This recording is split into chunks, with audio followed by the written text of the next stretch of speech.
Yeah. Well, Ryan, after coming out of 3 non-conference games, getting ready for PFL, do you have a better feel for where you guys are as a team? Yeah, definitely. We feel pretty confident where we're at. We know that the 3 non-conference games got us ready for the PFL, but then again, the PFL is, what the majority of the season's about, really what the whole season's about. So, we look forward to getting after it in the first game. Was there any one thing that you could point to that said, we cleaned this up and now we should be a better team as a result? Yeah, I think we got the run game going the last 2 weeks after it was a struggle in week 1. And whenever you can get the run game going, and it kind of opens up the pass and they start working with each other pretty well. So we feel like we've cleaned that up. You're doing a lot of film work on the bus coming back from Pittsburgh. Yeah. Are you a guy that likes to look at film? Yeah, I think I like to watch it with the coaches when I do good. I was excited about the win, so I wanted to watch it with them. But always, obviously, good or bad, it's good to look at the film and always see what you can do better. What was it like playing a field where you started your career? A lot of memories coming back. Yeah, it was surreal. I got there and I just was like, wow, I can't believe this is the school that gave me the opportunity, and now I'm on the other side. But it was cool seeing some of the friends and coaches that I made there. But obviously glad I came to Dayton.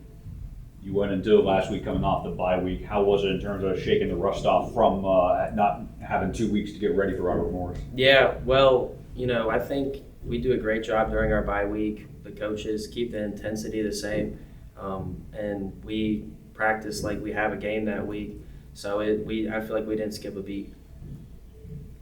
11 individuals, but part of one group, but then within the group you got the subset. So you got the linebacker. So you and Joe how far have you guys come as a tandem? Oh, yeah, huge. Joe and I are actually roommates, so we have great team, just chemistry in general. But we've been talking about this since we were freshmen. We kind of saw the timeline with the older guys and knew there was a lot of seniors in this past class. So we kind of knew this would be our year to take over. So we've been planning this for a while, and I think it started even in winter, kind of pushing each other, knowing that we're going to be the guys that have to step up, and then took that into spring ball and had a great spring ball, and now we're playing pretty good football heading into. Does that make the communication just that much easier? Just literally being on the same page. Without a doubt, there's just some unspoken things where we'll miss a pull, and Joe's like, I saw it, you're good. Like, no worries. We just have this trust in each other that we'll know where we're going to be, and that just helps play faster. Does it give you a boost of confidence to have a comeback victory like that, to play so strong in the fourth quarter? For sure. Yeah, without a doubt. Everybody saw it. First half, it was a little sloppy defensively, but I thought really in the fourth quarter, that's when we won the game, and just our resilience to go out time and time again and stop them was huge. Do you think that sloppiness in the first half was just shaking the rust off in the bye week, or is it something that you guys are more concerned about? I think it has nothing to do with the bye week. I thought we had a great bye week, and Ryan mentioned it, but we had great practices. It's almost like we had a game. I think it was just we beat ourselves. The penalties were a big factor in that drive, obviously, but it had nothing to do with them. You were the least penalized team in the country coming into the game. You got as many in one series as you had all year. Yeah. But do you feel like you maintained your composure thereafter when sometimes your opponent didn't? Yeah, without a doubt. I think we kind of saw that in the second half of the game where I don't know how many penalties there were, but it didn't seem like there was a whole lot. And I think that was another key factor when things weren't always going our way. And sure, there were some questionable calls, but even if we didn't agree with them, we're next play mentality and stepped up and did our jobs. Going back to Thomas More game, how was the 0 bar? Great, man. I've never had one before, but I got to say, it's a pretty good candy bar. Not a huge white chocolate fan, but I didn't mind it. Okay. How important is it to see that competition and that toughness and that effort be rewarded with a win? Yeah, you go into it anytime you go on the road, you gotta cards are stacked against you from the beginning. So especially a non-conference game with they got their officials, you got it's kind of Flyers against the world mentality. So when you get into those situations, you got to take that on. Our guys played hard the whole game and just kept competing, and it was interesting to see that they dominated the time of possession in the first 3 quarters, and we flipped it the fourth quarter. We finished, and those are some games that close games like that we've been in the past, and we weren't able to get over the hump and secure a win. And this time it was good to see that group do that. You played physical, you played hard, and yet I saw maybe 5 times in that game where guys got hit after the whistle and never once responded. No, it's something we've been working our butts off. How many times have you and I had this conversation? We're sitting at the radio show or whatever, and no, seriously, so you just gotta, sometimes you gotta beat a dead horse till it's dead, and then you keep beating it, and you keep beating it, and it starts to sink in and becomes part of who you are. So you gotta respond, not react. Got to hang on football, all that stuff. It just becomes a part of your DNA, and that's up to now. That's what we've proven. Focus and attention to detail. Is it something like that manifests itself when Mason Hackett could be running for a touchdown, but instead he takes a knee to secure a win? Yeah, I mean that's winning football, right? And we call it. We make the play call in the huddle, and we had coming out of a timeout. We practice that stuff every Friday, and whenever Mason's in, he'll always turn around, because I'm behind him, and say, how many yards is the first down? So he knows how many he's got to get. And I'll usually say, you need 10 yards for a first down, and we'll simulate it, right?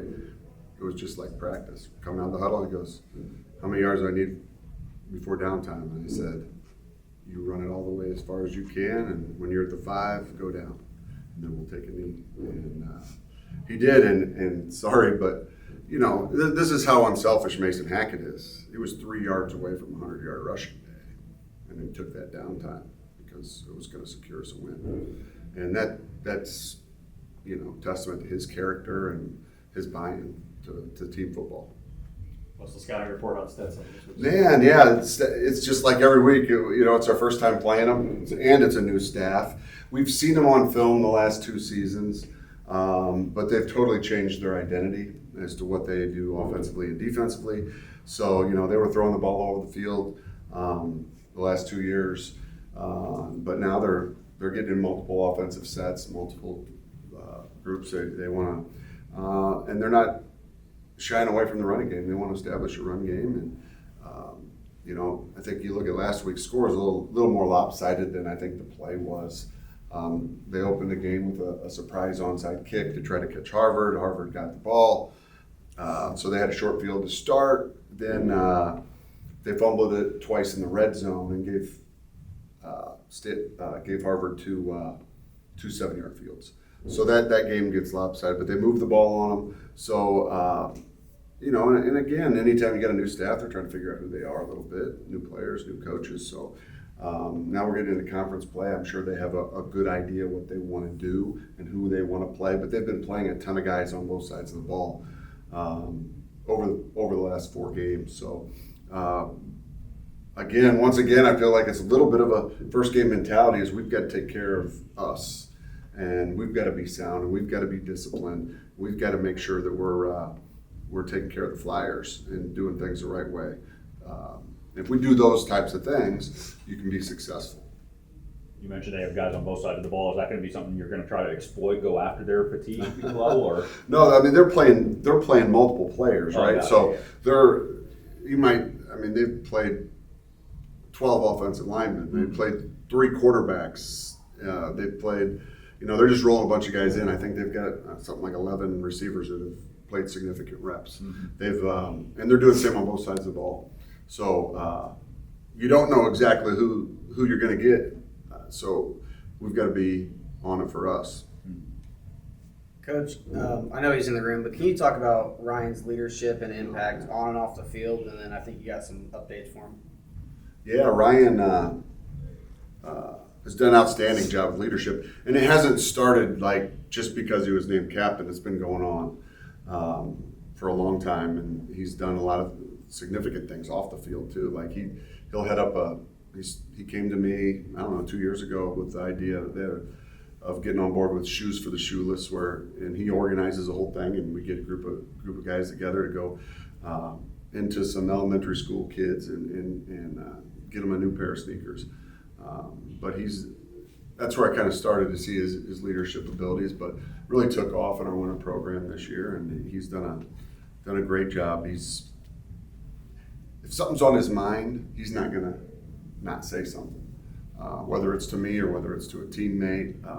Anything he thinks can help our team win a game, and that's what you want in leaders, guys that, they do things the right way and lead by example, but also that they'll speak up and bring good ideas to the table. And sometimes you use them, sometimes you tweak them, and sometimes you don't use them, but that doesn't deter him from doing it again if you don't use it. So been very proud of him. In fact, I was just told before I walked in here, he's a semifinalist for the Campbell Trophy, which is a testament to UD, because I think how many years in a row? 20 years in a row? And 20 years in a row, and that we've had a semifinalist for that prestigious award. And it's really about a true student athlete, and you got to be good at both. It's not one of those token, all honorable mention, all conference academic awards. It's, you have to be good at football, you have to be a leader, you have to be good in the classroom, and we're proud of the history that we've had of that. And again, once again, I think 44, is that what it is? 44, 60? How many semifinalists? 44 semifinalists. One of 44 guys like that. And so, congrats, Ryan.